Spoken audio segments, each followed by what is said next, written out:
Olá a todos, sejam todos bem-vindos à nossa segunda videoaula da unidade 1, certo?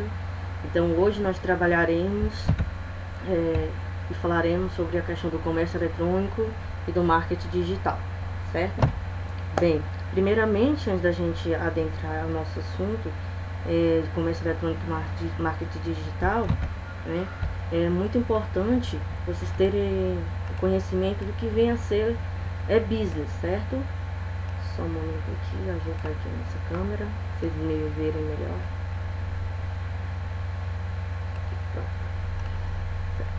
Então nós temos que o e-business, né? O que é o e-business? O e-business nada mais é do que negócios eletrônicos. Então quando vocês verem essa partícula vindo acrescentado de alguma palavra, quer dizer que aquilo ali é alguma coisa relacionada ao ambiente eletrônico. Um exemplo é o e-mail, né? O e-mail que é o correio eletrônico. Então vocês já sabem, quando vem uma partícula quer dizer eletrônico. Então nós temos também um exemplo com o e-commerce, que é o comércio eletrônico. Então agora eu vou explicar para vocês o que é o e-business, qual é a diferença dele entre comércio eletrônico e o que vem a ser esse tipo de ambiente de negócio, certo? Então, o e-business é a combinação de recursos de sistemas tradicionais com o alcance na internet, na web, certo? Então nós temos que esses negócios que são transacionados dentro do ambiente virtual são chamados de e-business. Por que que é importante? Porque é um ponto crítico dentro da empresa. Porque o e-business hoje, as grandes empresas, elas trabalham esse ambiente de negócios dentro do ambiente virtual. Então, é um ponto crítico dentro da empresa. Então, nós temos que o e-business, ele é uma forma tradicional de negociação, só que no ambiente eletrônico. Claro que vai ter suas diferenciações, seus aspectos e características, né? Até mesmo porque o consumidor desse tipo de serviço, de produto, ele é diferenciado do consumidor tradicional. Isso no turismo também não é diferente, certo? Por quê? Porque ele abrange mais pessoas que compram, pessoas que trocam, estão fazendo troca, venda, serviço, informação e até mesmo tudo isso intermediado via rede de computadores, o ambiente virtual, certo? Aí nós temos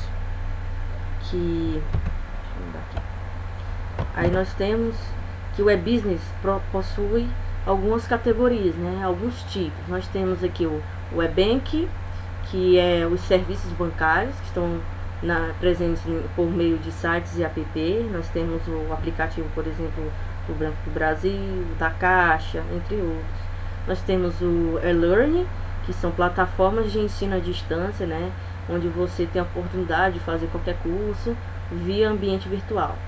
E nós temos o e-country, que quer dizer, essa tecnologia quer dizer leilões eletrônicos. Nós temos que acontecem no ambiente virtual, onde você quer um produto, onde você tem que cada um dar um lance e onde o melhor lance geralmente vende, né? Isso aqui a gente vê muito em alguns produtos relacionados a algumas pessoas famosas. Por exemplo, o Michael Jackson uma vez leiloaram a jaqueta dele, do trailer, né?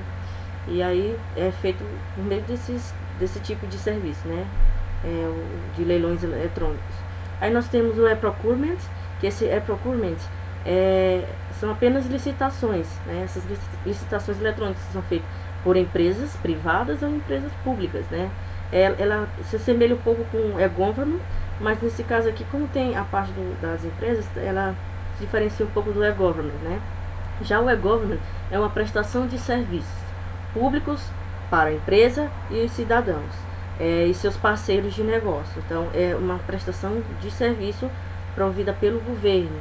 Exemplo, quando você faz algum tipo de serviço eletrônico no Detran, Receita Federal, da Justiça, então tudo lá são plataformas do governo. Então a gente chama aquilo ali de e-government. E nós temos o e-tourism, que são os serviços turísticos para a população e para empresas, no ambiente virtual, por meio de apps também e websites. Temos o marketing, que é o e-marketing, que é o marketing digital, né? Ele é o marketing que é feito em ambiente digital. Você tem alguns aspectos do marketing tradicional, mas como ele está no ambiente virtual, as pessoas que estão nesse ambiente, elas vão ter um comportamento vão ter estratégicas que são diferentes do tradicional. E nós temos o e-commerce, que é o comércio eletrônico que nós estaremos vendo agora. Então, o nome é comércio eletrônico por quê? Porque a comercialização de produtos e serviços são feitos no ambiente eletrônico, né? E essa característica do comércio eletrônico, o turismo ele se adaptou muito bem, principalmente por conta do seu produto turístico. Por quê? Porque o produto turístico ele tem um caráter de multi-serviços, né? Você compra dentro do produto serviço, você compra alimentação, transporte, hospedagem. Então você, pelo comércio eletrônico, ele teve uma abrangência internacional.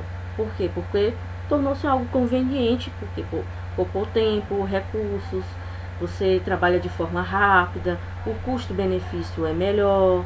Por quê? Porque você rompe as barreiras geográficas e temporais, você tem uma redução de custo por conta disso, né? E também porque é importante, porque essa realidade do comércio eletrônico, ela se adequa ao consumidor. Ele tem uma característica enquanto consumidor de produto turístico e você também tem uma característica enquanto consumidor, certo? Então, o turismo ele se adaptou bem a esse ambiente, certo? Então, o comércio eletrônico, ele tem alguns tipos e nós estaremos tratando esses aqui e outros, certo? Nesse primeiro momento, nós temos que a modalidade de comércio eletrônico, nós temos entre empresas e consumidores, nós chamamos isso de B2C, ou então Business to Commerce, onde nós temos que empresas elas fazem transações comerciais com consumidores. Nós damos esse tipo de B2C. E nós temos entre empresas e empresas, ou seja, B2B, Business to Business, né? Então, esse é um comércio entre empresas e empresas. E nós temos a outra modalidade que é C2C, que é Commerce to Commerce, que são consumidores entre consumidores, né? Para ficar mais claro, eu vou dar um exemplo aqui de cada um. Por exemplo, aqui do B2C. O B2C nós temos, por exemplo, quando nós temos, quando eu, enquanto consumidora, me dirijo ao site da Americanas, Amazon, Submarino, Magazine Luiza e faço a minha compra. Ali eu tenho a modalidade B2B, o B2C. E nós temos a B2B, que é Business to Business, que são empresas e empresas. Um exemplo nós temos dentro do turismo a CVC. A CVC é uma grande operadora turística, então ela cria pacotes, ela vende esses pacotes para outras empresas. Um exemplo, a Miracel. A Miracel compra pacotes turísticos da CVC. Então você vê que há uma relação de empresa para empresa. E o C2C, que é consumidor para consumidor, nós temos um exemplo, o Mercado Livre, onde nós temos consumidores que ofertam produtos para consumidores. Outro exemplo nós temos a OLX, páginas do Facebook e até mesmo páginas do Instagram, né? E aqui nessa figura nós temos um pouquinho, alguns exemplos, né? B2B, B2C, C2C e C2B, né? Como nós vimos há pouco, está ilustrando bem como é que é essa relação entre vendedores e compradores, certo? Nós também temos, que é importante vocês terem noção, que o governo também participa desse tipo de comércio eletrônico. Então o governo ele também faz transações entre governo e consumidor, no caso o que vai consumir o serviço, que nós chamamos isso de transações de governo e consumidor, que é o G2C, que é Government to Commerce. Nós temos o G2B, que é o governo com empresas, que é Government to Business, transações, no caso o governo ele presta um serviço para a empresa, ou a empresa presta um serviço para o governo. Aí nós temos o de governo para governo, no caso o governo da esfera estadual faz transação comercial com o governo da esfera estadual. Então é bem simples, né, as relações de comércio eletrônico entre o governo, né? E é só vocês lembrarem do outro tipo de comércio eletrônico entre empresas e consumidores. É bem fácil. Aí nós temos, né, que o comércio eletrônico, como falei para vocês, ele se adaptou muito bem aos destinos e às organizações turísticas. Por quê? Porque é uma ótima ferramenta de negócios. Os produtos ofertados dentro do comércio eletrônico, eles são personalizados, você pode montar o seu pacote conforme você queira, agiliza a questão da comunicação, economiza tempo. No caso, você quer falar com o hotel, você vai lá no site, você manda uma mensagem no WhatsApp, vai lá no Facebook, então auxilia muito. E também você tem a questão do planejamento, do turista. Todas as pessoas quando decidem viajar, elas fazem cotação de preço, tentam buscar informações sobre o destino e tudo isso o que? Em tempo real. No caso, você está num destino turístico, onde você tem acesso à internet, você vai lá ver o que a cidade tem a oferecer. Então ali a gente tem o que? Uma prestação de serviço em tempo real. E isso tem outra característica, a questão da disponibilidade da internet durante 24 horas por dia. Então, a qualquer momento, qualquer hora do dia, qualquer dia da semana, você vai lá e tem acesso a esse produto. Então, vai ser muito conveniente ao turista acessar informações e consumir esses produtos. Então, esse tipo de comércio, ele se adequa bem. E aí, como eu falei para vocês, os benefícios do comércio eletrônico dentro do turismo e qualquer outra empresa é a questão da acessibilidade global, alcance de vendas, né, o aumento das vendas. A gente pode ver isso agora durante a pandemia, onde o comércio está sendo via internet, tudo é delivery, você pede, as pessoas você recebe na sua casa. Então a gente percebe que durante a pandemia se fortaleceu muito, né? Melhora o atendimento ao cliente, por quê? Porque você tem um atendimento personalizado, quer dizer. Então esse atendimento ele vai atender as suas necessidades. A maior tempo de exposição, no caso, quando eu tenho o meu produto, ele está lá na internet, eu vou lá, eu busco, eu que vou atrás daquele produto, certo? Então, outra característica importante é a interatividade. Eu tenho a oportunidade de estar ali conversando com a empresa de forma assim, bem direta. Eu posso reclamar do produto, eu posso qualificar aquele produto como algo bom. Então a gente tem aqui o custo-benefício que é muito bom em relação ao comércio tradicional, né? Outro benefício também é que é um ambiente para se utilizar as TIs, né, empresariais, como o ERP, CRM, Data Ming e Data Warehouse, né, que a gente vai ver mais para frente. Aí nós vimos um pouco do comércio eletrônico, agora a gente vai ver um pouco do marketing digital, né? O marketing digital nada mais é que a adaptação do marketing tradicional ao ambiente virtual, que é o quê? Que é a relação do cliente com a agregação de valor dos produtos e serviços, só que no ambiente virtual. E isso tudo foi possível por conta de quê? Por causa da popularização da internet e o desenvolvimento das tecnologias de informação e comunicação. Então aí a gente tem o surgimento desse marketing, né? E nós temos essa dicotomia, né? Essa relação entre marketing tradicional e marketing digital. Então, nós temos que Kotler, né, que é um grande teórico da área do marketing, ele fala que essa mudança, né, do marketing tradicional para o marketing digital, ela muda até um pouco alguns preceitos do marketing, né? Não sei se vocês já ouviram falar, a gente tem alguns preceitos do marketing que é preço, praça, promoção e produto.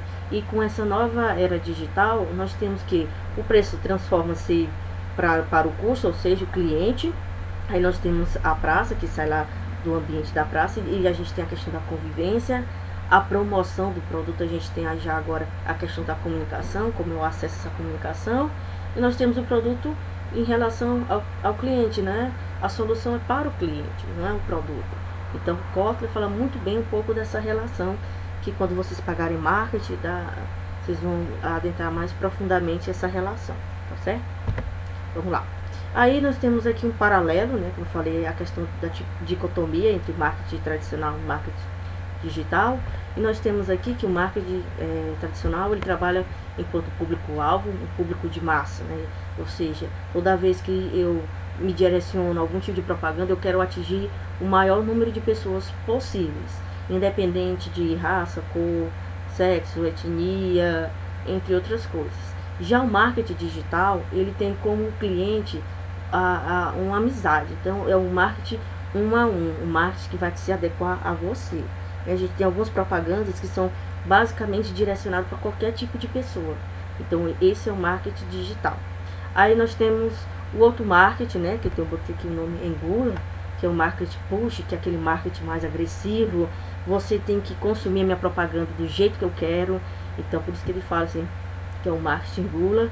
Aí nós temos o outro marketing que paralelo a esse, que é o marketing decida, né? Que é aquele marketing que te dá a permissão, você pode não aceitar. Aí nós temos outra modalidade do tradicional, pegue se quiser, que é uma precificação unidirecional, quer dizer o quê? Aquele produto tá lá, você pega se você quiser, se você não quiser tem outro, né? Algo um pouco mais agressivo. Já para o marketing digital, é pegue se você puder, né? A precificação é dinâmica, você tem a oportunidade de dar um preço, fazer aquele lance de... Claro, mas eles têm uma modalidade dentro do marketing digital, não quer dizer que todos sejam assim, tá certo?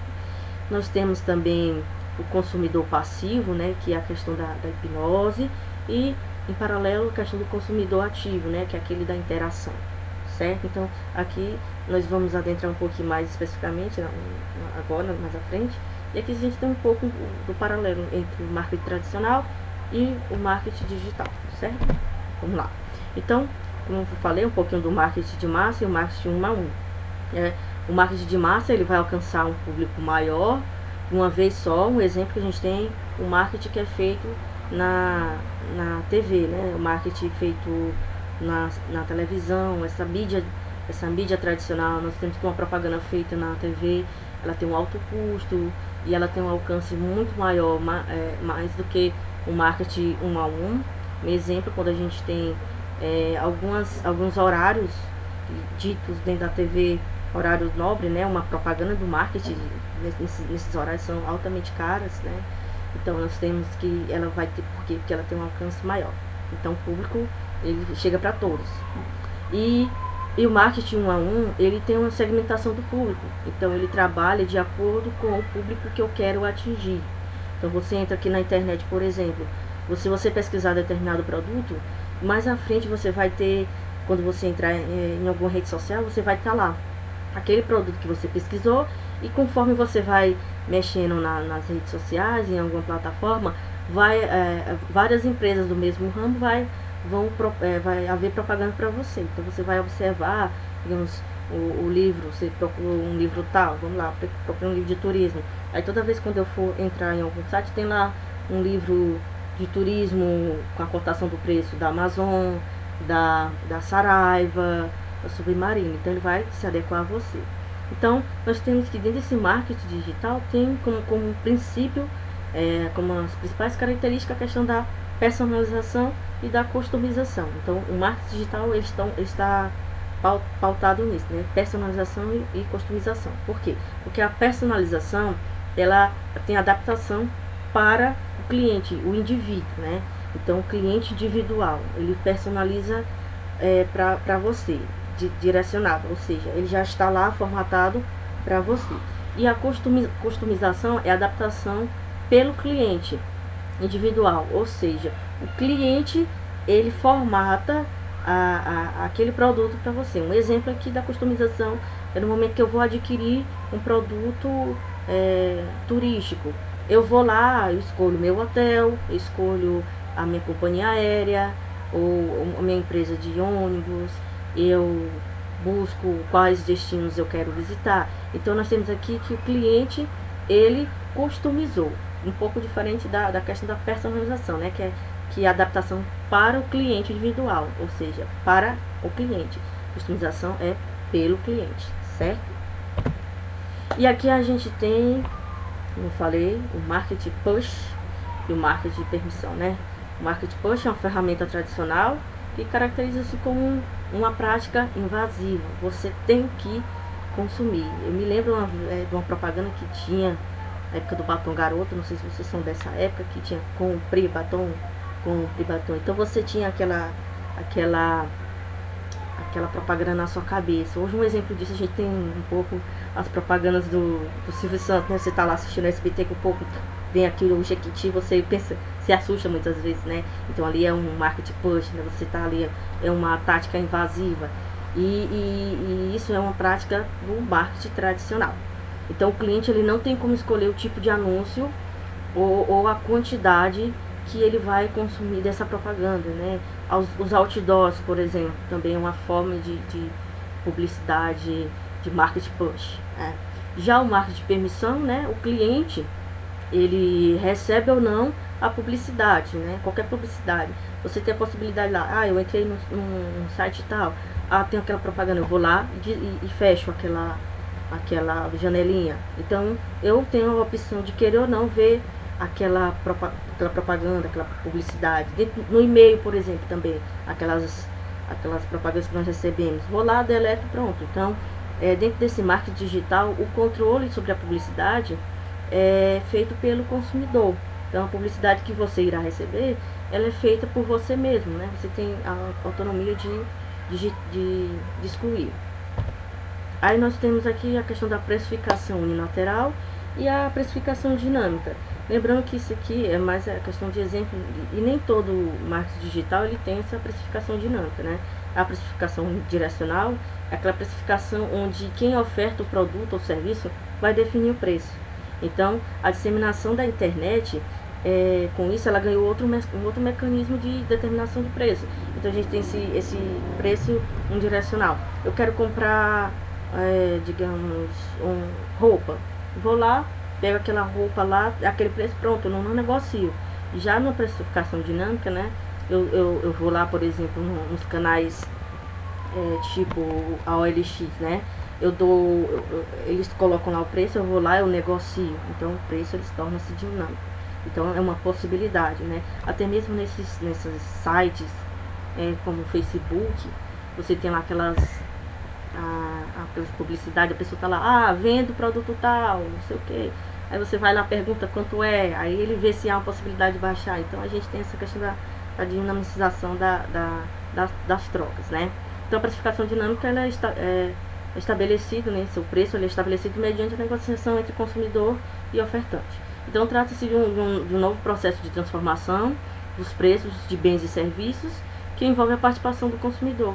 Então basicamente a diferenciação é essa: preço dinâmico, interação entre ofertante e consumidor, preço unidirecional, quem oferta o produto e o serviço vai definir o preço. Então essa é uma característica. O outro, né, a questão do consumidor ativo versus o consumidor passivo, né? O consumidor passivo, como a gente viu lá, ele é o consumidor que ele aceita qualquer propaganda, qualquer coisa sem ter nenhum processo ativo. Então, o consumidor ativo, ele vem da questão da interação. Então, essa é uma característica que está presente no marketing digital, né?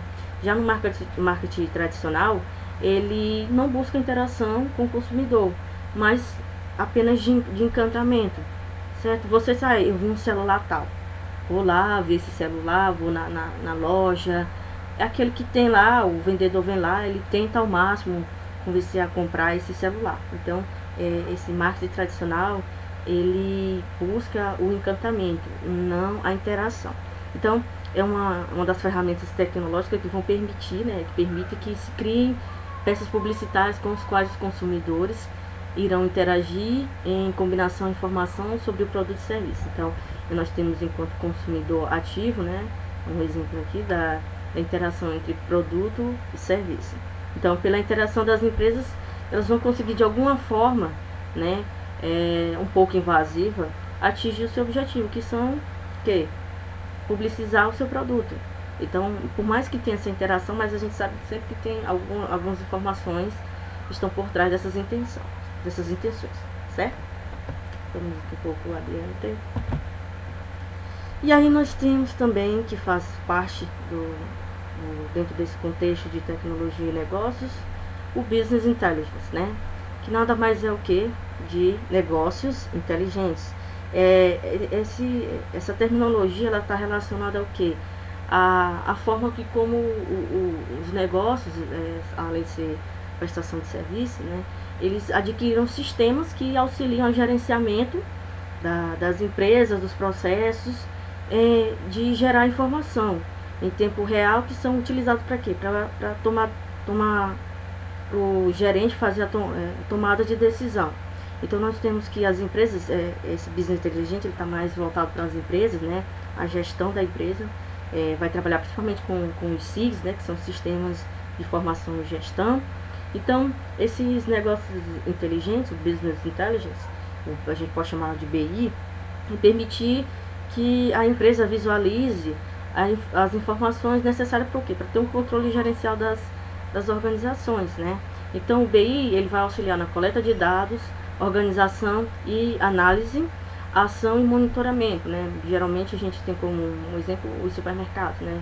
Eles utilizam essas ferramentas para gerenciamento de controle de estoque, controle de caixa, onde ele gera relatório e a partir desse relatório as empresas, né, elas vão tomar a sua decisão. E aí aqui tem alguns exemplos de Business Intelligence, alguns sistemas. Nós temos o Data Warehouse, que é um tipo de sistema que ele vai trabalhar a questão do armazenamento de dados, e a partir desse armazenamento de dados eu tenho um alinhamento dessas informações junto ao processo de decisão da empresa. Eu tenho o Data Mining, que já é um processo de garimpar. Aqui eu vou selecionar a informação que eu quero, e aí eu posso tomar as decisões de forma conforme a minha intenção, que é diferente um pouco aqui do Data Warehouse, né? O Data Warehouse ele dá informações, dados flexíveis. Aqui não, aqui eu já vou garimpar, eu já vou direto no que eu quero, no Data Mining, né? Então são sistemas relacionados a armazenamento de dados e coleta de informação para o quê? Para um apoio da tomada de decisão dos gerentes e também das pessoas que estão à frente das empresas. Aí nós temos outro tipo de Business Intelligence, que é o CRM, que aqui ele é um tipo de sistema que tem por finalidade de conhecer o cliente e compreender, e a partir desse processo de influenciar o comportamento e manter a comunicação. Então esse CRM ele é utilizado muito para a questão do marketing digital. Por quê? Porque você vai ter conhecimento sobre o seu cliente, você saber quais são as suas preferências, e a partir dessas preferências você pode criar produtos diferenciados e personalizados para essas pessoas, e também você pode criar atrações para novos clientes, e também você pode ter a questão de manter o cliente. Um exemplo disso, os hotéis, né? Eles vão ter um banco de dados, onde eles têm lá o perfil de cada cliente que visita. Então quando você chega e se apresenta, é fulano de tal, aí ele vai ver lá o seu relatório, e a partir desse sistema ele vai identificar que tipo de cliente é você, se você é uma pessoa que está a negócio, se você está a lazer, se você está, e se eles vão poder lhe tratar de forma mais personalizada. Digamos, se você informa para ele que você costuma ir com a sua família, sua esposa, então eles podem preparar algum tipo de pacote de serviço dedicados a você. Então aqui são alguns elementos dos negócios inteligentes, do BI, né? Então aqui é apenas um apanhado geral. Se vocês tiverem um pouco de curiosidade, podem buscar algumas informações, né? Temos nossos materiais que vocês também podem estar lendo, certo? E aqui está as referências as quais eu busquei. E aqui está meu endereço eletrônico, né, meu e-mail. Qualquer dúvida, podem mandar por e-mail. Procurem os tutores e tenhamos um bom entendimento do nosso assunto, certo? Então, até mais, gente.